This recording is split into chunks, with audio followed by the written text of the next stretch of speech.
गरेसर बियाब दुलाराय बाथौ गौतमनि खुंगा 20थि बोसोरारि जथुम्माया गाबोननिफ्राय साननैनि हाबाफारि लानानै खुंफुंजानो थांगासिनो दङ।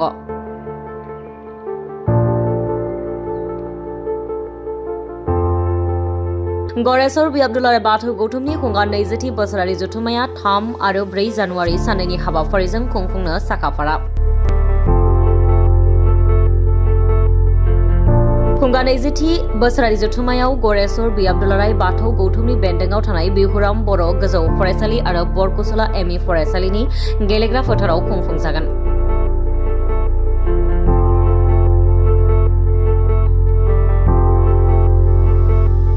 मख'नो गोनांदि 3 जानुवारि एबा गिबि सानाव बाथौ दुमनाय, सिजौ गायनाय आरो आरज गाबनायजों जौसां बेखेवनाय आरो गरेसर बियाब दुलाराय बाथौ लाइमोन आफादनि मोनसे गोनांथार हाबाफारि लानाय जायो। बे हाबाफारियानो जादों गुनगोनां सोलोंथाइनि गेजेरजों बाथौ धोरोमखौ फोथांनानै लाखिनाय। लाइमोनफोरनि मावनांगौ बिबान बे आयदाखौ लानानै सावरायनाय जागोन होननानै फोरमायदों।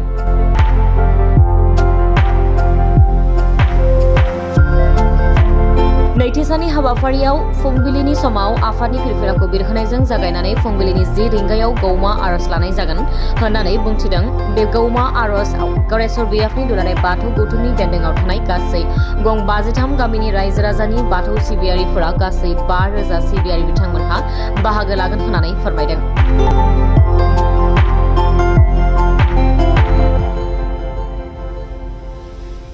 बे हाबाफारियाव बाहागो लागोन आसाम आयेन आफादनि बुंथिगिरि बिस्वजित दैमारी बिथाङा।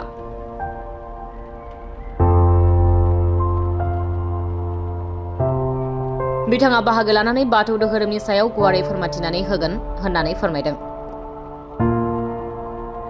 बे हाबाफारिया जोबनानै थांनायनि उनावनो मोनसे गेवलां मेल लानाय जायो। बे गेवलां मेलखौ सामलायगोन गरेसर बियाबनि दुलाराय बाथौ गौतमनि आफादगिरि हरेश्वर बर' बिथाङा।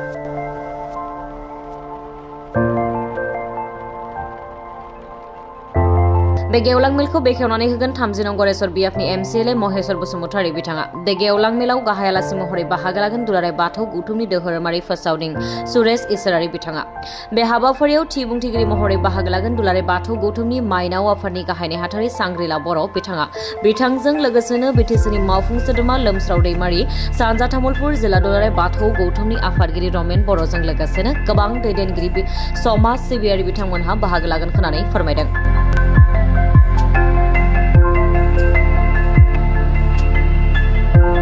गिबियावनो आङो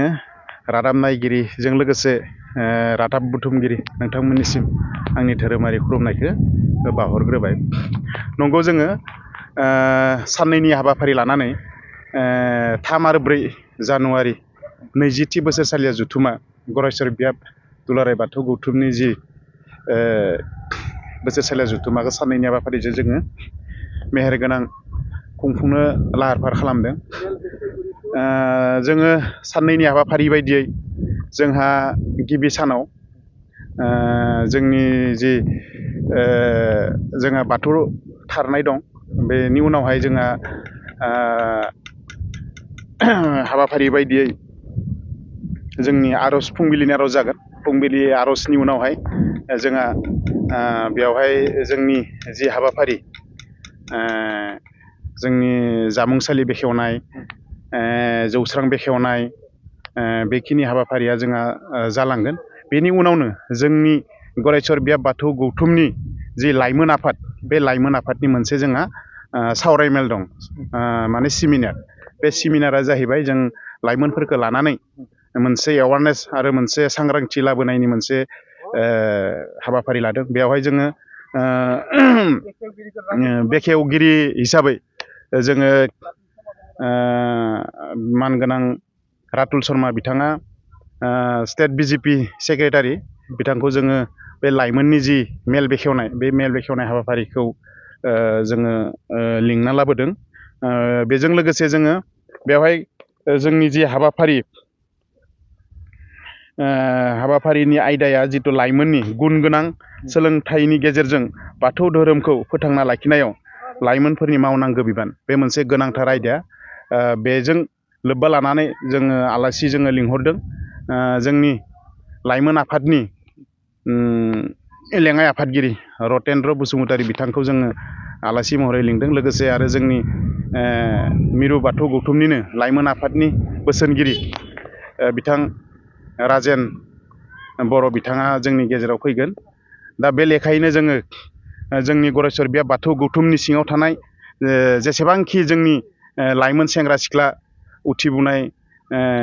गथ' उन्दै उन्दै बिथांमोनखौ जोङो खावलायगोन जाहाथे बे मेहेरगोनां हाबाफारियाव बाहागो लायो। बेनि उनावहाय जोङो हाबाफारि बायदियै जोंहा बे जिथु 3 जानुवारिनि जिथु बे लाइमोनफोरनि सावरायमेल जोबखांनायनि उनाव जोंहा थान्दै मेल जिरायगोन। बे थान्दै मेलावहाय जोंहा जिहेथु जोंनि जे गरेस्वर बियाब बाथौ गौथुमा 3 बोसोर जालांबाय। 3 बोसोर जालांनायनि जि जोंहा संबिजिर बायदियै दुलाराय बाथौ गौथुमनि संबिजिरा 3 बोसोर। बे 3 बोसोर जों देग्लाय 3 बोसोर फैयै फैयै जोङो 3 बोसोराव आगान होफैबाय। बे लेखायैनो जोङो गोजाम आफादखौ सिफायनानै गोदान आफाद जोङो दानाय जागोन बे थान्दै मेलनि गेजेरजों। ओंखायनो आं खावलायगोन जोंनि गरेस्वर बियाब बाथौ गौथुमनि मोनफ्रोमबो गामिनिफ्राय मानगोनां आफादगिरि आरो नेहाथारि मानगोनां लाइमोन आफादनि आफादगिरि नेहाथारि गासैखौबो जाहाथे बे थान्दै मेलावहाय बाहागो लागोन आं बेखौ मिजिंथिबाय। आरो जोंनि जि नैथि हाबाफारि नैथि माने ब्रैथि सानखालि 4 जानुवारि सान जोंनि जि हाबाफारि बायदियै जोंहा फुंबिलिनि जि आर'ज बे गौमा आर'ज जागोन। बेवहाय जोङो जोंनि 58 जिथु गामि दं गरेस्वर बियाब बाथौ गौथुमनि सिङाव थानाय मानगोनां गामिसानि जि मानगोनां आफादगिरिजों लोगोसे माइनाव आफादनि मानगोनां बिथांमोनखौ जोङो गौमा आर'जआव हांख्रायदों। बेजों लोगोसे जोङो बेवहाय गौमा आर'जआव जिथु जोंनि बोसोन लाखिनो थाखाय जोङो आसाम आयेन आफादनि बुंथिगिरि मानगोनां बिस्वजित दैमारि बिथांखौ जोङो बेवहाय लिंहरदों। ओंखायनो आं खावलायगोन जाहाथे बे गौमा आर'जआवहाय जोंनि जि हाबाफारि बे हाबाफारियाव जोंनि 58टा जिथु गामिनि मानगोनां रायजो राजा बिथांमोनखौ आं खावलायगोन। दायो हाबाफारि बायदियै जोंहा गौमा आर'जनि उनावहाय जोंनि जि गेवलां मेल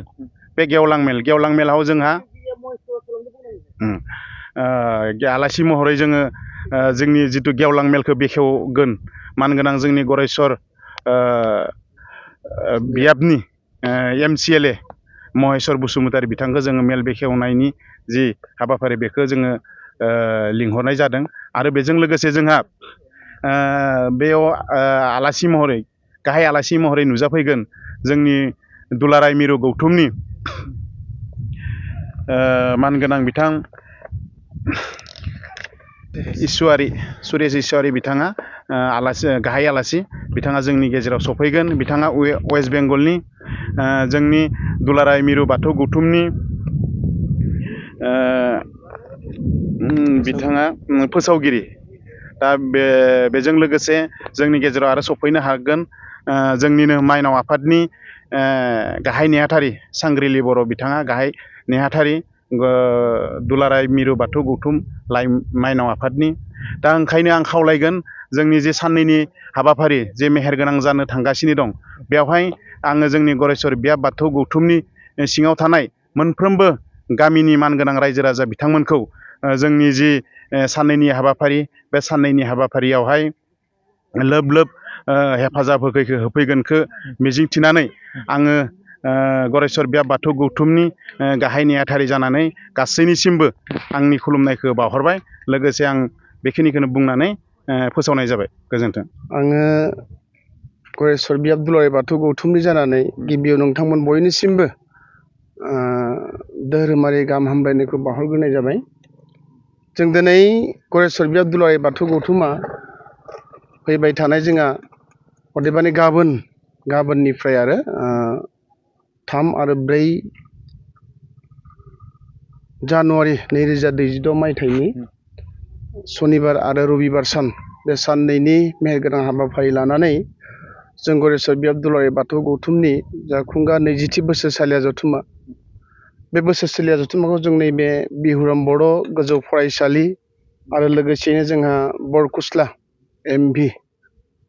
गेजेर फरायसालिनि नैबे गेवलां गेलेग्रा फोथाराव जोङो गाजा गोमजायै खुंनो थांगासिनो दङ। दा बेवहाय जोङो गिबियाव आङो बियाब गौथुमनि जानानै जोंनि गरेस्वर हालामनि गासै रायजो राजा नोंथांमोन बयनिसिमबो खावलायनाय खुलुमहरनाय बे जोंनि बर' हारिनि धोरोम बे बाथौ धोरोम बे बाथौ धोरोमखौ मान होनानै जोंनि नैबे जा गाबोननिफ्राय जानो गोनां खुंगा 20थि बोसोरसालिया जथुम्मा बे जथुम्मायाव जोंनि गासै गामिनि गरेस्वर हालामनि रायजो राजा लोगोसेयैनो जोंनि 58टा सुपानि मानगोनां दैदेनगिरि गामि सामलाय आफादनि दैदेनगिरि आफादगिरि नेहाथारि जोंहा माइनाव आफादनि आफादगिरि नेहाथारि बेल' नङा जोंहा एखेबारे गामि सामलाय आफादनि मोनफ्रोमबो गामि सामलाय आफादनि जोंहा गासै दैदेनगिरि रायजो राजा नोंथांमोन माइनाव आफादनि जोंहा दैदेनगिरि गासै आर'ज दैदेनगिरि नोंथांमोन माइनाव नोंथांमोन आरो बेजों जोंहा मा होनना बुङो मोनफ्रोमबो गामि दफानि गोथार बाथौ थानसालि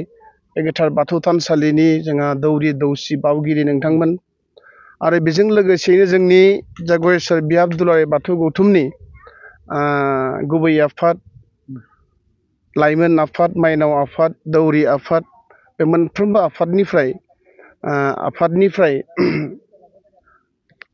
आफादनि जानानै जोङो बेखौनो खावलायनो सानो जाहाथे बे हाबाफारियाव जोंनि गिबि साननि हाबाफारि जा सनिबार खालि बेवहाय जोङो गिबि सानाव जोंहा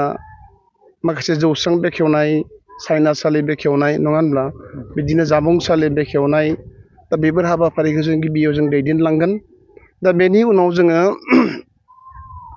जोंनि नैथि हाबाफारि होननांगोन बेयो बिफांसा गायनाय बे हाबाफारिखौ जोङो आबुङै मावफुंलांगोन। दा बेनि उनाव जोंहा बिफांसा गायनायनि उनाव जोङो मोनसे एकदम गोनांथार सावरायमेल गरेस्वर बियाब दुलाराय बाथौ गौथुम लाइमोन आफादनि दा बेवहाय जोङो मोनसे गोनांथार आयदा लादों बे जाबाय गुन गोनां सोलोंथाइनि गेजेरजों बाथौ धोरोमखौ फोथांना लाखिनायाव जोंहा लाइमोन सेंग्रा सिख्ला बिथांमोननि लाइमोन सेंग्रा सिख्लाफोरनि जा मावनांगौ बिबान दा बेवहाय जोङो बे सावरायमेलाव जोंहा गाहाय सावरायगिरि महरै जोंहा दुलाराय बाथौ गौथुमनि लाइमोन आफादनि आखान्थि आफादगिरि मानगोनां रितेन बसुमतारी फ्रम राङापारानिफ्राय आरो लोगोसेयैनो जोंहा दुलाराय बाथौ गौथुमनिनो बारग' बोसोनगिरि आथिखाल बिथाङा कमुरिकाटा आउटपस्टनि इनचार्ज राजेन बर' सार बिथाङाबो सावरायगिरि महरै बाहागो लाफैगोन। बेजों लोगोसेनो जोंहा जोंनिनो गरेस्वर फरायसालिमानिनो बारग' लेङाइ गोरायुं बर' बिफाननि गाहाय फोरोंगिरिमोन बिथाङा लोगोसेयैनो बारग'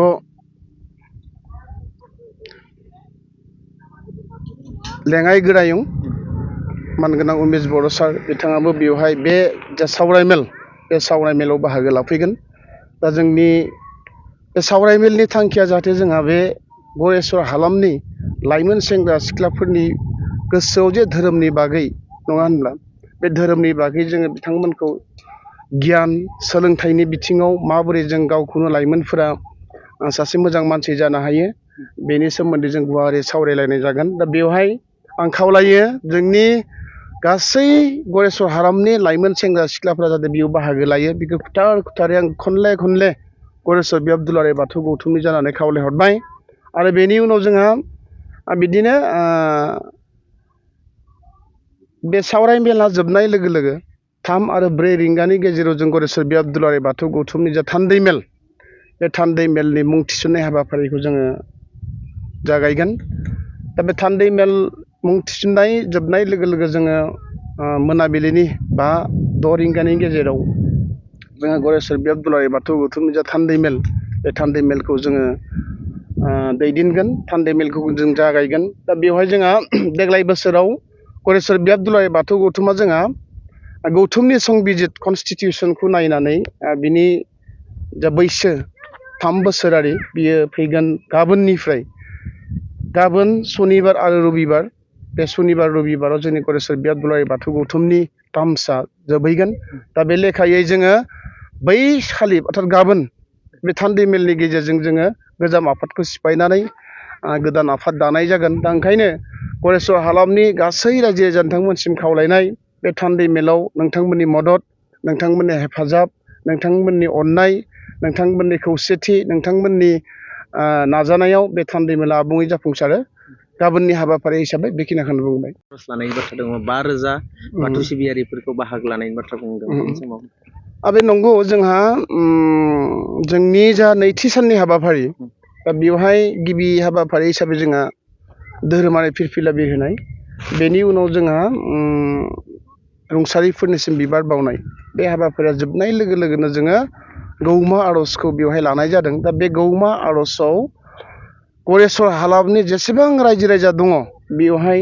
बे गौमा आर'जआव बाहागो लाफैगोन आफा इसोर अबंगसाय नुवाथारि आनान गसाय सोरजिगिरि बोराइ बाथौनि सेराव बयबो बिबार बावफैगोन बेवहाय जोङो बे गौमा आर'जआव जोङो खमैबो 100 खाम दामनायनि जों मोनसे सिन्था सरसा खालामदों अलरेडि दा बेवहाय जोंहा बोसोन बिबुंथि महरै जोंनिनो आसाम आयेन आफादनि मानगोनां बुंथिगिरि आसाम लेजिस्लेटिभ एसेम्बलि श्रीजुत बिस्वजित दैमारि सारा बेवहाय बोसोन बिबुंथि लाखिफैगोन दा ओंखायनो रायजो राजा नोंथांमोननिसिम खावलायनाय बे जिथुनिखि जोंनि जानो गोनां गौमा आर'ज बेवहाय गासै 58टा सुपानि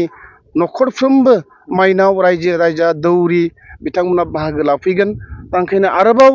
नोंथांमोनसिम खावलायनाय जाहाथे बे गौमा आर'जआव जोंनि धोरोम जा बाथौ धोरोम